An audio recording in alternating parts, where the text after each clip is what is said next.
With the unprecedented demand for food, the executive director of the Food Bank of Monterey County tells me it'll be difficult to sustain this level of services long term without adequate funding.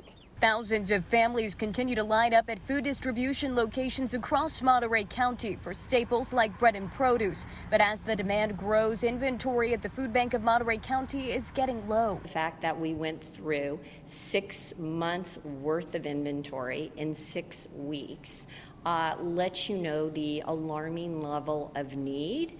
People have a need for food services due to increased unemployment and school closures, where some students rely on the free and reduced meal program. The food bank estimates they'll need $3.4 million over the next 6 months to continue to meet needs. The Social Services Department recommends $500,000 to replace the diminished inventory at Tuesday's Board of Supervisors meeting, but the board only approved $250,000, with several members saying they need more information from the food bank. Being able to plan for the future and to understand what the future needs are going to be, so that we can responsibly allocate taxpayer money. Likely everything is going to where it should be, but we need to have some oversight. There should be transparency, and we should have our questions answered. They authorized the funds in a 4-1 vote, with Supervisor Adams as the only no vote. I think that we need to set a reset button here, because what I don't want to see happen is, in the midst of whatever disagreement is in existence, that the people who need to be fed are not fed.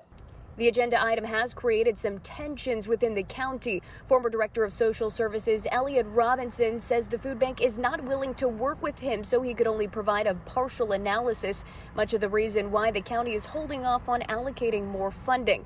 But the food bank tells me they've provided the county with numbers and are being transparent. We are the only food bank in the county, and we are the only emergency food resource. And so transparency, responsible stewardship, and accountability are central to our mission to end hunger and a demonstration of commitment to the community.